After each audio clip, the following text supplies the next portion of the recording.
Hi folks, welcome back. We're listening to the music of the Headers.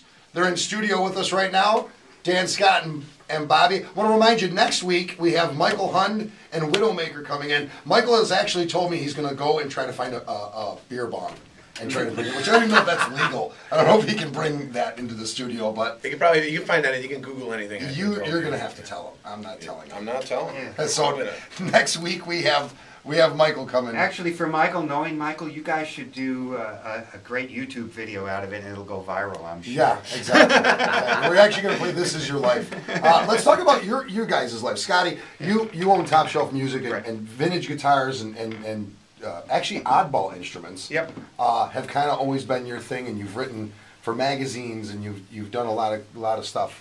You played with Annie DeFranco too. Yeah, I played with Annie real early on in her career. I started with her when she was 16, and I played a couple of years with her when she was in town, and then she went off on her own, and she came back, did a couple of albums, and then she asked me to do an album with her, and I had done some recording with her before, so I did an album called Puddle Dive with her. And, you know, at that time in my life, I guess if I would have really pursued it, I could have continued on with her, but, you know, with a business and a young daughter and a wife, it just wasn't the kind of thing I could do. Yeah, that's why I'm a big fan of divorce. Did I say about this? It works well for me. How's it been going? So far, really good. I got a show Much better than marriage did. I got a lot of cool stuff, you know. Bobby's a big fan of divorce too. What do you think about divorce? What do you Well, I was in the supermarket and this lady walks up and she says, "Jesus, you look familiar." Oh, it wasn't. Good Lord, you look familiar. I'm like, were we married once? She says, I'm not sure. And they said, well, you know, check your check. You know, you're getting checks from me every month. She says, you know, I got to check. You know. Was she the ex? I couldn't identify that. But that's the nice thing about exes. You know, you make an agreement. It's like, you know, every month I'm going to write you a check, and your end of the agreement is you're going to cash it. And you know, I've had exes that never have gone south on their end of the agreement. Oh yeah, that part they agree to. I agree with you. Yeah. You know, you got to keep agreements, man. Yeah. And Dan has played. You played with your family for a while, right, Dan? Yeah, Still Brothers Band. My brother Dave. Yep. For many years, through Western New York and then also Cape Cod, that area of Massachusetts. And I am not divorced. I've actually been married for 32 years. I'm kidding. I'm a big fan of marriage. If you can make it work, it's just, you know. And the family band. Yeah, you know, absolutely. Yeah, I'm a big fan too. Who would want to stay married to me, for God's sake? But actually, you know, yeah. I can't even stay friends with people very long. You know? My wife said it only feels like 64 years. Yeah, that's being married to a musician, right? It's great stuff. And Bobby, you have a lot of Buffalo history because one of the king bands that we talk about. One of the things we talk about on the show is elevating the level of awareness, not only to the past but the present of what's going on musically. And what band were you with again? I don't know. In which era of your life? 1985, there was Red, which was Sal Trinka, my dear friend. And then The Road in 1980. I moved here from Connecticut in 1980, 30 years ago, to join The Road. And that's interesting. You moved from Connecticut to join The Road. The Road is the band I was referring to, by the way. Yeah, yeah. You moved to just join that band? Yeah. Was I nuts? Probably, maybe. No, of course not. Buffalo's awesome. But it really is. But what brought you? I mean, how did you communicate? Back in those days, there was no internet. I mean, would you just run into these guys or something? How did that work? You know, it's funny. I saw an advertisement that they promoted nationally for a guitarist. And in 1972, it was in Connecticut, I think for like $2, I bought their Cognition album.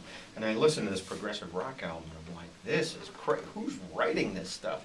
This is nuts. I was probably 17. I'm like, this is way beyond, you know, anything, anybody coming out with classic rock drivel, shall I say, has ever come up with. I couldn't believe it. In any case, they were promoting nationally all over the place for guitars, and I happened to pick up this flyer. I think that's interesting that they promoted nationally for a guitar player.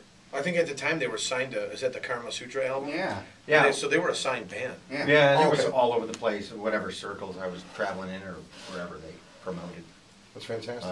Yeah, great guys. I mean, God, if you can ever get the band together. And again, it's nuts. But it's all chiefs, no Indians. Yeah. 6 chiefs, Any talk about ever doing anything? We were going to do one this year, and it was going to be in April, and it's a tough band to keep together. You know, everybody's got their own agenda, and they're all valid artistic agendas, but it is tough. It's hard to keep. We were kidding around about marriage and divorce and stuff Yeah. like that, but it's like being married. A band is like being married 3 or 4 times over. It's really, really hard. Yeah, to because keep you're married to more than just one person. Yeah, well, and it's just really there's crazy dynamics, between a band, and it's unless you've been in a band, it's really, really hard to do, and you realize why people do solo careers afterwards because it's when you think about the pressure that's in a local band and then a national band or a band that actually reaches superstardom, it's hard to keep something like that There's just together. an article in the paper about the Rolling Stones approaching being together for 50 years as a band. Here's what I will say though, and again, just dawned on me that I actually remember the record label and everything else. That I think something needs to be said just for the Buffalo musicians that are out there listening. That some of these older bands that we're talking about, and again, the newer bands that have the same catalyst, such as you guys, the Headers do. The root of the Buffalo sound really does need to come back to researching some of that older music. And there's guys out there, and I just spent a pretty good penny on a real clean copy of the original Raven album. And I think if a lot of these musicians that are out there today that are beating up the Buffalo circuit right now went back to the Buffalo root and listened to some of these artists, as you said you did in Connecticut, you're going to learn so much. And again, you guys were phenomenal musicians in the road, and you're even better today. Oh, Thank you. yeah, thanks. It's all about songwriting. Absolutely. It really is all about songwriting. And I went to numerous songwriting workshops in Los Angeles run by a guy named Nick Vinay, who was the senior A&R guy from 1958 till, oh my God, I don't know, early 70s. And he signed Bobby Darin and discovered Glenn Campbell and Linda Ronstadt and the Beach Boys and on and on and on. And he was a real fascinating guy. His motivation behind great songs was real lyric driven, and I was always riff driven. But I learned a great deal from this guy, and people will always want to hear melody. They'll always want to be moved by melody and great lyrics and stuff. So current plans for the band, you guys are recording an album, and it's Yep. going to be recorded in Bobby's basement. Yep. Can Michael Hunt bring a beer bong to their Sure. basement? Sure. That's the real question. Beer shows up before the Do band they even turns make on those any anymore? switches. Can you actually buy one of those things? I don't know. I think they should visit our Do you know what I'm Facebook talking about? page. Remember those beer bong things? You Yeah, guys don't even know. yeah. Do you know? Check eBay. I remember wine bongs, but Yeah. what? Yeah. If someone's got a free moment to research it, please send the information to our Facebook page at Heard It on the X. Yeah. We want to thank you guys for coming down, and we're going to play out the show tonight with another Headers cut, and we look forward to getting that new album in our hands. What are the dates you're going to be playing again? Okay, 7/2 at M&T Plaza, 12 noon, be there. And then 7/24 at Eastern Hills Super Cruise. 7/24. That's an easy early gig. I think we're starting at about 1 o'clock and playing till about 4. It's an afternoon big car show. And those are the only real local gigs, unless you want to take the ride out to Ellicottville, Absolutely. which is fantastic. So Or why don't- Dunkirk.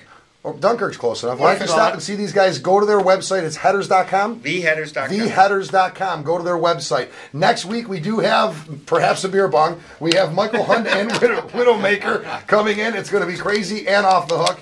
If you want to go down to the Leon Russell show, mention Heard It on the X, Mick, myself, or Music Exchange, and you'll get $5 off on your ticket. We hope to see you next week, folks. Let's listen to some Headers music.